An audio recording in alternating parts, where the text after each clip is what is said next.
I grew up in Rensselaer specifically. That's where I Mm. went to school, and I have stronger bonds with the kids that I went to middle school here in Troy than I did over Yeah. in Rensselaer. And that's no knock on Rensselaer. It's just you can just feel the difference. Well, there's. I mean, to me, I like it. I found it's been a nice place to raise a child, even though there's not a lot of kids who live downtown.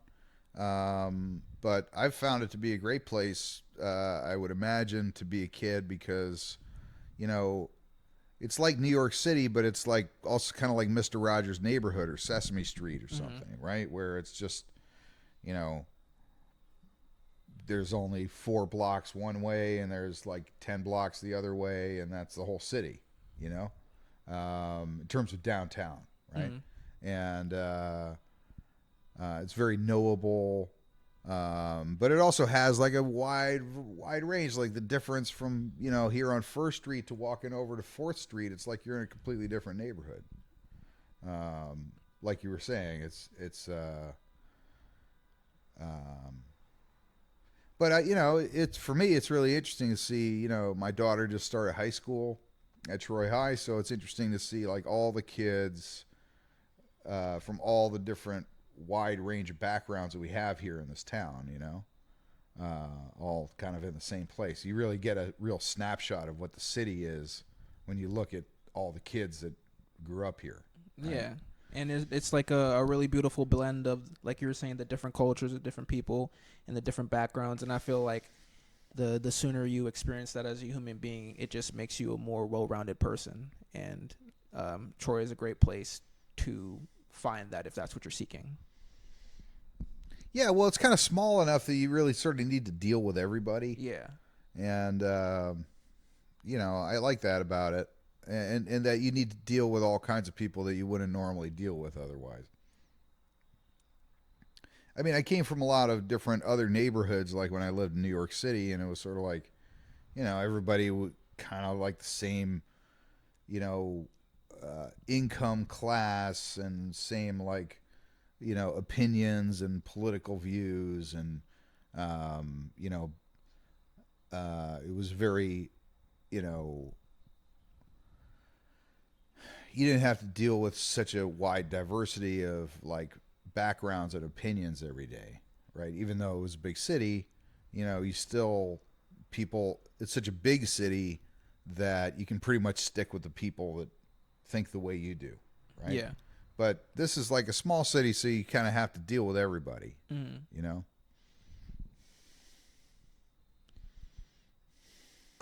If you had a friend who had come to Troy for the first time ever and they had no prior knowledge or prior experience of Troy, and you had to plan their day out to give them the best experience possible, where would you take them?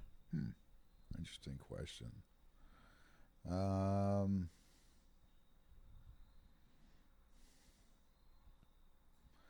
I'd probably take him for a walk around the neighborhood here.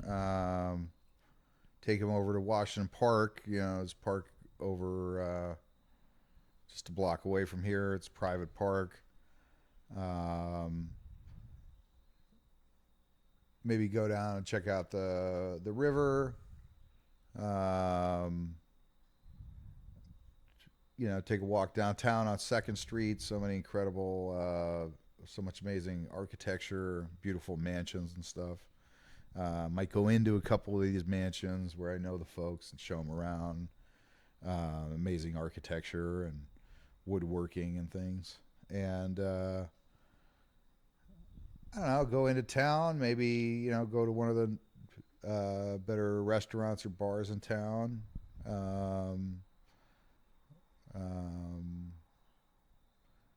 Go to. I like to go up to Oakwood Cemetery. It's a place I usually take people when they're visiting. We go to Uncle Sam's grave. Oh, it's like kind of like a historical trip. It's an amazing cemetery. Really? It's mind blowing. It's 300 acres here in Troy. Are there like notable figures that you said? Yeah, Uncle Sam? quite a few. Yeah, Uncle Sam is there. One of the biggest generals in the Civil War. The Rock of Chickamauga is there. What is that? That's what they call them. The Rock of Chickamauga. Yeah. It's a cool name. Yeah. And there's who else is buried there? I don't know. There's a lot of number of like famous people.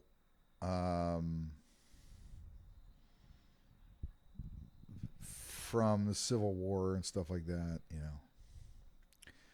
It's not really about the people aside from Uncle Sam. It's more just about the experience, the landscape. Yeah. There's an incredible view. There's waterfalls. You know, it's just a nice way to, you know, orient yourself. Yeah. What else?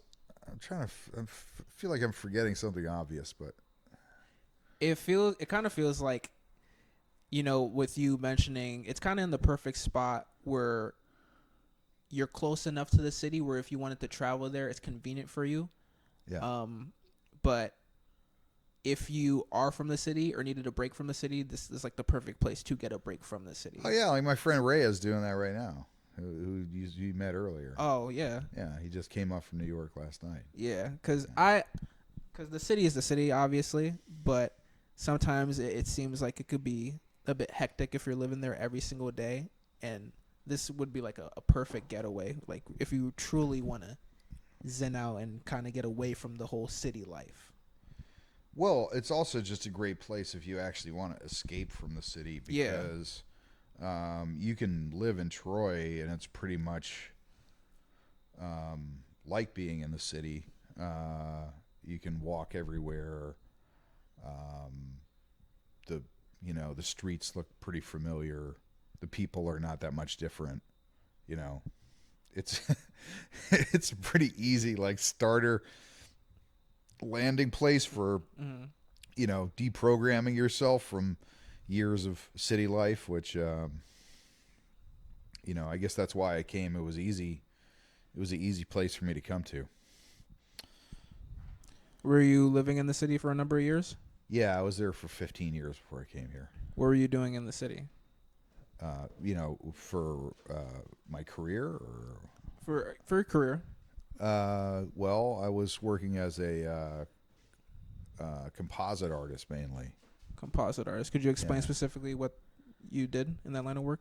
Yeah, I was doing a lot of motion graphics and motion graphic design for broadcast and other films and stuff like that. And then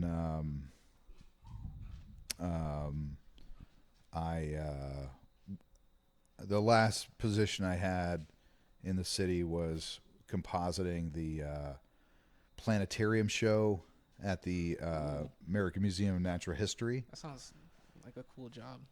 Yeah, it was. And so we did that, and then I was recruited by a group of scientists here in Troy to at RPI to come up and develop a new digital planetarium show here in Troy. Oh, wow. And so that's why I moved here in 2003. I see. And you haven't left since. Yeah.